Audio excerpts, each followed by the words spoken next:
Good afternoon, everybody. As you can see, our air conditioners are running full blast here. Bedroom AC.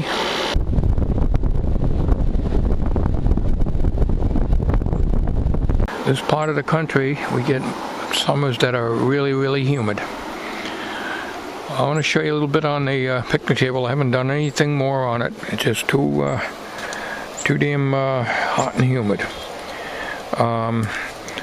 The only thing I did several days ago is I cut the pieces down to 32 inches. That's going to be for these pieces right here.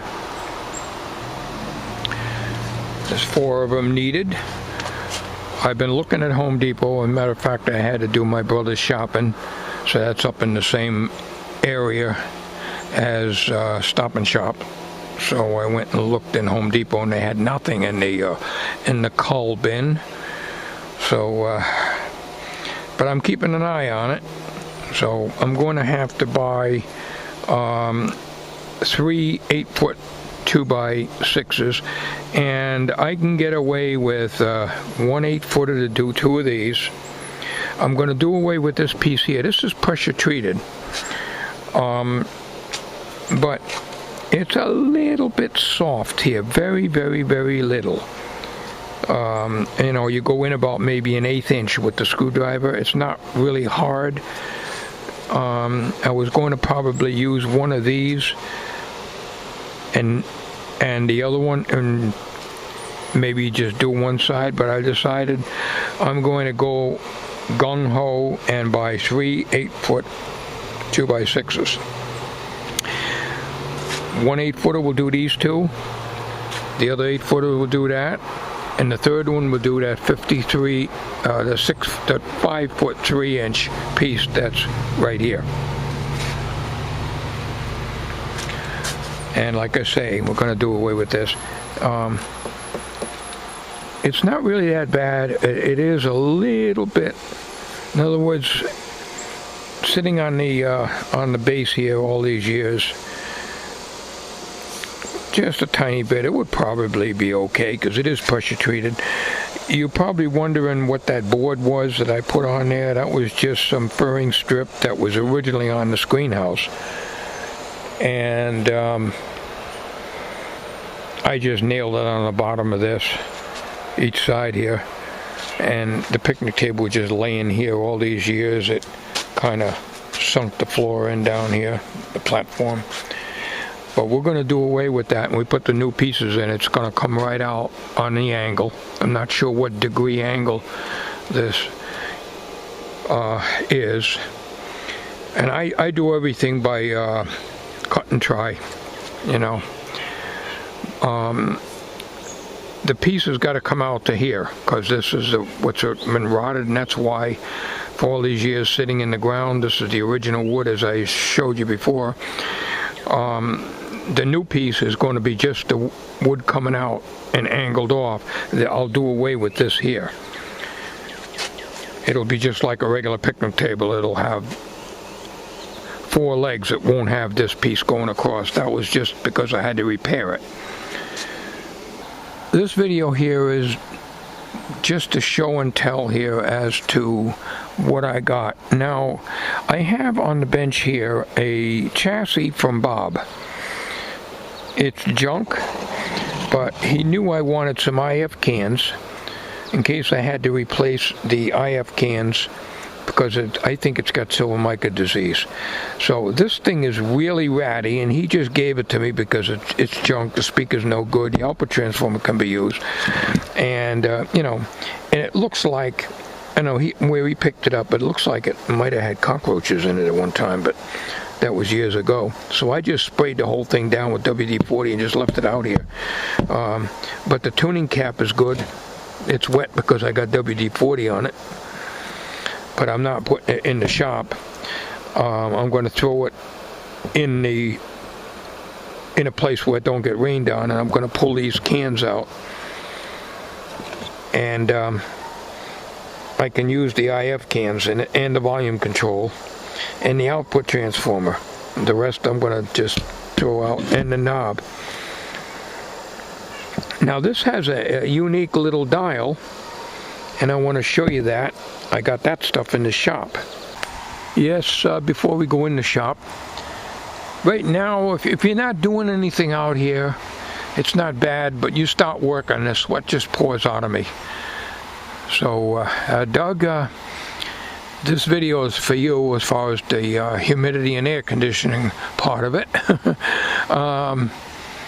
We keep our house at 72, average is 74 degrees, and it takes the humidity out. None of us can take the humidity, which sweat just pours off of you, you know, and when I was a kid, we didn't have AC, and well, how we ever survived, I guess we did, but you're used to it, you know. We'll go over here, and we'll get the key out here, and we'll go into the shop. Bob gave me two chassis, the one I just showed you, and one right here. This is the one where the speaker came out of.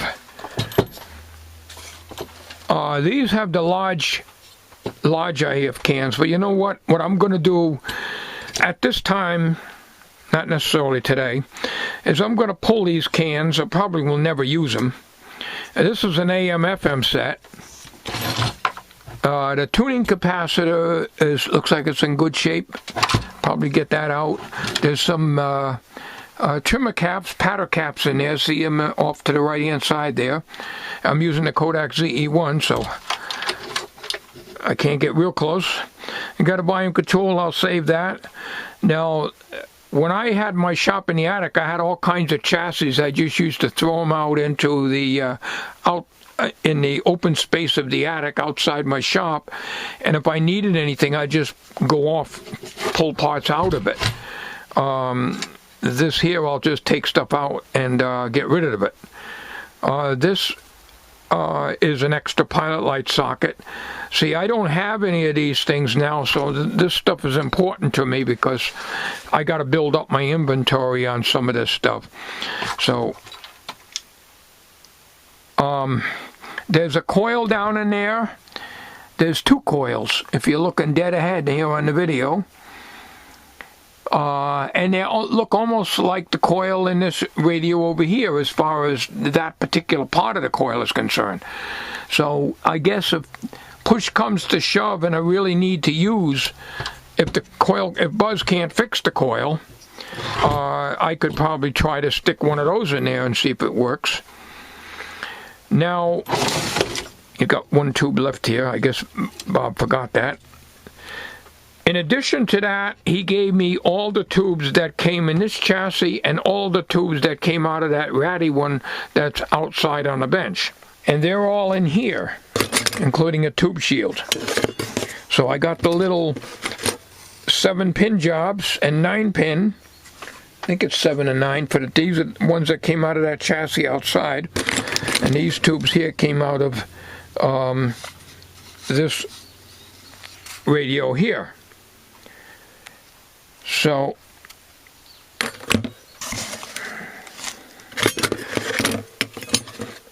I can build up my tube inventory.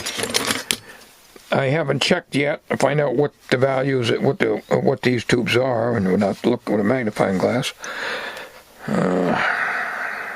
Okay. So I got two controls I can use and some tubes, and I'll eventually get around to testing them. Now there's one other thing I want to show you here, and that's this here. This came off of that radio chassis that's outside, and Bob says this is brass and can be shined up. I'll hang on to that.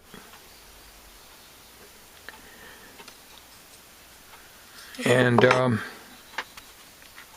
it doesn't go to this radio, it goes to the other one out there, and the knob for the dial went through here, in this hole here. I don't know what kind of radio chassis that was outside, but this was a Zenith here. This dial here goes to the other one, like I say, outside, the ratty one out there. That's why I'm keeping that outside. This one here is okay. It's not nothing in it, no bugs or anything in it. Old stuff. It's got a power resistor down there. You can see it way down in there. I'll probably drill that out if it's good and save it. And anything else I can save in this thing that's worth saving, I will. Parts come in handy, but I don't want to collect a lot of chassis. I just got to take out what I need and then get rid of the rest. And what I've been doing is throwing them in my recycle bin out there. It's supposed to be for cans and stuff like that, but when I junked the reel-to-reel machine, all the metal went in there and the plastic was separated and that went in there, so all this stuff just gets recycled anyway, so doesn't really matter. So I'll be working on this while I'm waiting for the coil, and I still haven't got that 8 microfarad fan capacitor from China yet, but we're not going to worry about that now. We got to get the coil. If that solves the problem, then we'll work on the rest of it, and the rest of it will be a piece of cake if the coil can be fixed. Another thing I did not put on video, not last Saturday. Today's Thursday, not this past Saturday, Saturday before, I went to the indoor flea market building that used to be housed in the school, and I found this, all sealed, brand new, one of those digital converter boxes. I have never, in all the years, I have been looking for one, but I don't have an antenna anyways, and they're like $50 in the stores. I never found one at the thrift shop. This was $2. I couldn't believe it. $2. But here we live in an area where you will not even get regular television reception when we had analog over the air. So you'll never get digital here because we're just in a very bad area, and that's why we got cable. But I figured for $2, comes with the remote and the documentation and everything. The cable, the remote, and the batteries for the remote, brand new. I couldn't pass that up when I saw that, because people I talked to says, hey, you can get these things at a thrift store for $2 or $3. Well, it took, when did they get analog TV off? 2009? So it took 7-8 years before I found one at a thrift store. So anyways, so I got that, and then I don't have an antenna, but I got a TV up here.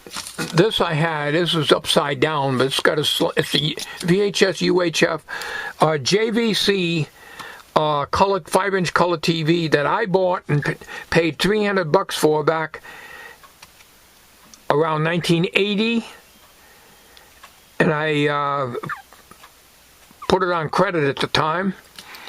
And I bought it up in Boston, at an electronic place up there, and I thought I got a good deal for that. And I used to run that television in my '71 Ford Econoline, the homemade custom van that I built. I have I think a video on snapshots that I put it on video, I think years ago. I don't know where the video is now. It's up here on my channel somewhere.